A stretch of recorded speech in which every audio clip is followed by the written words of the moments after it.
Vamos falar sobre o bloqueio do X novamente, mas dessa vez a gente traz um pouquinho mais de informação com especialistas. A empresa reagiu nesse fim de semana, criou um perfil dedicado a divulgações dessas supostas decisões sigilosas do ministro Alexandre de Moraes. Sobre os desdobramentos desse caso, a gente vai conversar com Solano de Camargo, presidente da Comissão de Privacidade da OAB São Paulo. Nós temos o Solano? Temos. Tudo bem, presidente? Mais uma vez, bem-vindo aqui ao nosso plantão, dessa vez ao nosso plantão de domingo, para a gente falar sobre os novos desdobramentos e tentar antever, presidente, quais serão os movimentos da corte a partir de amanhã. O senhor deve ter visto que amanhã há, portanto, a reunião em um julgamento no plenário virtual dos demais ministros da corte. Alexandre de Moraes submete a sua decisão ao colegiado. Na sua avaliação, há uma disposição já dada, já diante de outras situações semelhantes, né, em que houve muito espírito de corpo, digamos assim, né, do Supremo Tribunal Federal em manter essa decisão do ministro Alexandre de Moraes? E se o senhor concordar, né, se há de fato essa disposição, há margem para se questionar outros pontos considerados excessivos, presidente? Olá, boa tarde. Bom, de fato, o fato de ter esse julgamento marcado de maneira tão rápida após a decisão mostra que, de fato, isso incomodou de uma certa forma o Supremo, e o fato do ministro Alexandre ter escolhido levar essa decisão para a primeira turma e não ao plenário completo mostra talvez assim uma antecipação do resultado. Então, a primeira turma possivelmente deva concordar com as principais deliberações dessa decisão da última sexta-feira, porém, sempre existe a possibilidade de algum excesso possa ser reparado ali durante o julgamento. Eu acho que o mais simples de ser apontado, né, como uma medida a ser reparada, justamente seria a extensão das multas para a Starlink, né, uma empresa que não tem ligação formal direta com o X, mas de qualquer forma existe também uma possibilidade de eles repararem outros possíveis exageros. Quem sabe eles conseguem chegar a uma conclusão, por exemplo, de um prazo para que a plataforma fique fora do ar ou alguma coisa do gênero. Eu queria até uma atualização para a nossa audiência sobre o questionamento que foi feito sobre as multas, né?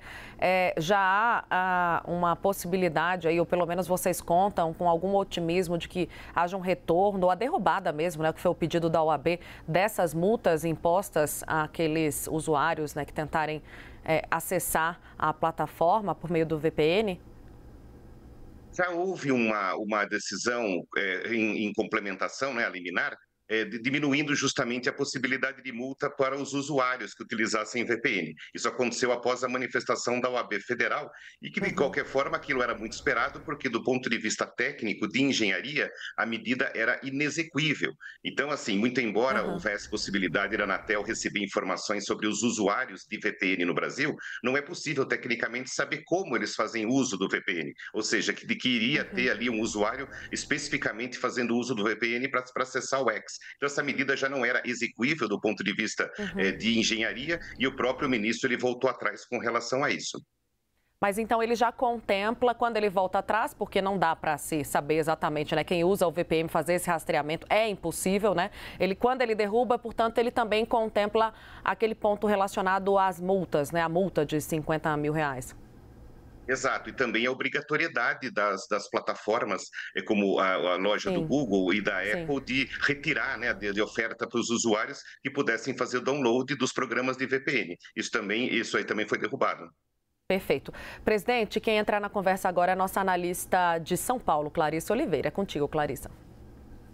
Presidente, obrigada pela presença aqui no Agora CNN mais uma vez. Presidente, eu gostaria de levantar aqui e aprofundar um pouquinho um ponto que o senhor até já esbarrou um pouco ali, a respeito do suposto desconforto de alguns ministros com essa decisão do ministro Alexandre de Moraes, que teria então motivado essa remissão para a primeira turma, né? As conversas que eu tive com alguns magistrados apontam justamente nessa direção, de que alguns ministros teriam feito chegar a Alexandre de Moraes que gostariam que esse tema tema fosse remetido até mesmo ao plenário. Conhecendo ali o perfil dos ministros da primeira turma, o histórico de decisões deles alinhadas até a Alexandre de Moraes, qual seria aí o palpite do senhor para o resultado dessa votação na primeira turma e se o senhor vê uma grande possibilidade disso ser remetido para o plenário?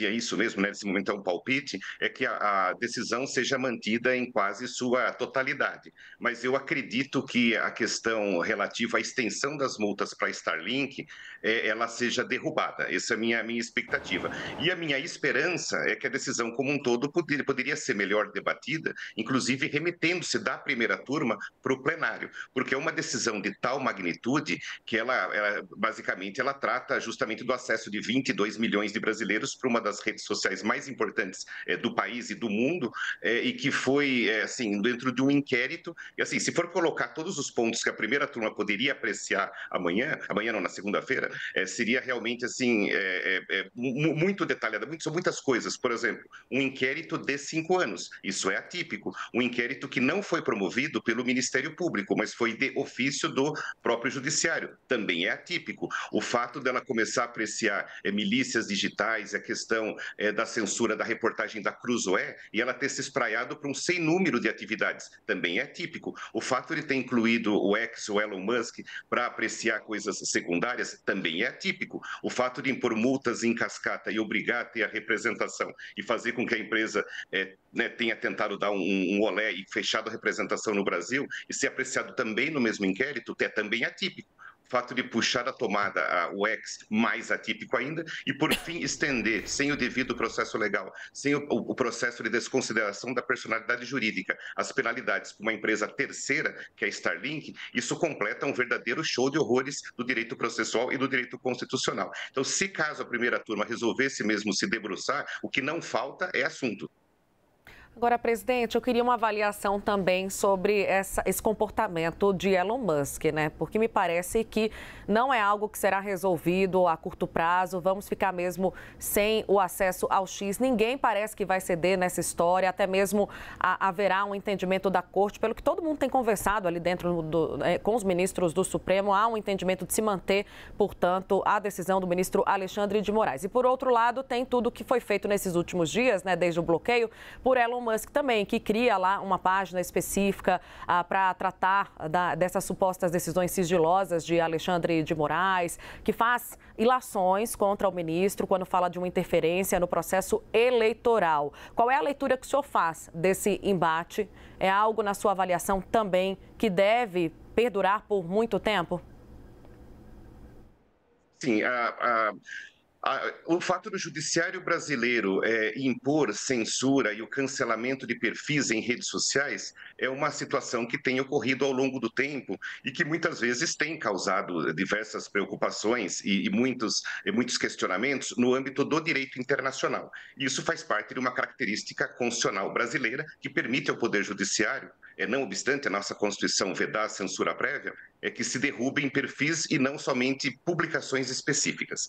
Quando isso é imposto, por exemplo, para cumprimento nos Estados Unidos e eventuais descumprimentos, isso sempre esbarra na primeira emenda da Constituição americana. Então, esse conflito de leis entre o Brasil e os Estados Unidos, isso já vem de algum tempo. Mas as redes sociais nunca esticaram a corda na mesma proporção que o Elon Musk.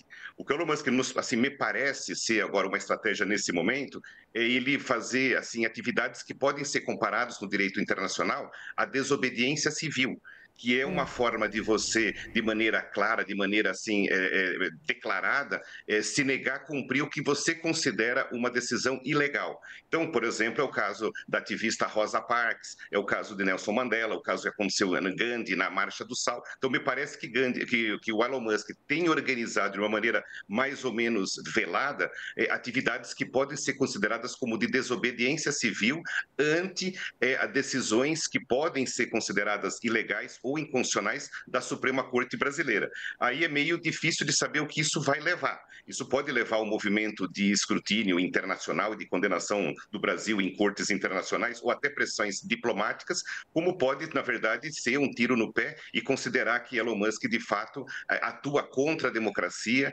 contra os canais de ódio na sua rede social. Então, é um embate que ainda não conseguimos chegar qual é que vai ser assim, o desenrolar.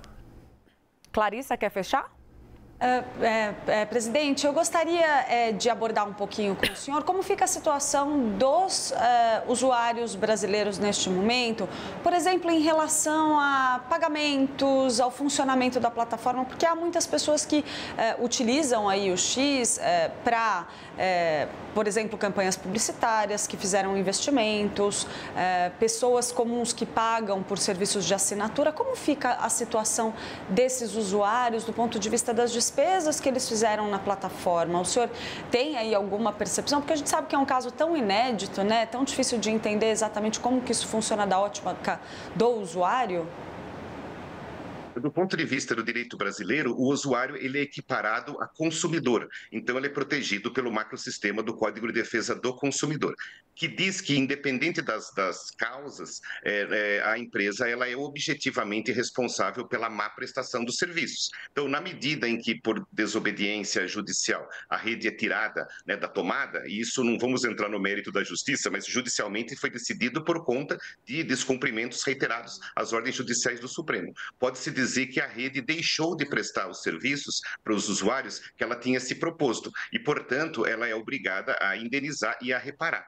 Nesse sentido, todo mundo que se sentir prejudicado porque fez investimento, tráfego pago, diversos investimentos em marketing, eles podem procurar os meios de defesa do consumidor, como o PROCON mais próximo da sua casa, ou eventualmente entrar com um processo no juizado especial, ou até o site do consumidor.gov e tentar reaver o seu prejuízo. Isso, assim, não há muita dúvida. Evidentemente, o X vai dizer que não foi o culpado, não foi responsável, que é o chamado ato do príncipe, quando atividades estatais impedem alguma atividade econômica, mas eu acredito que, nesse sentido, os consumidores não deverão ser prejudicados.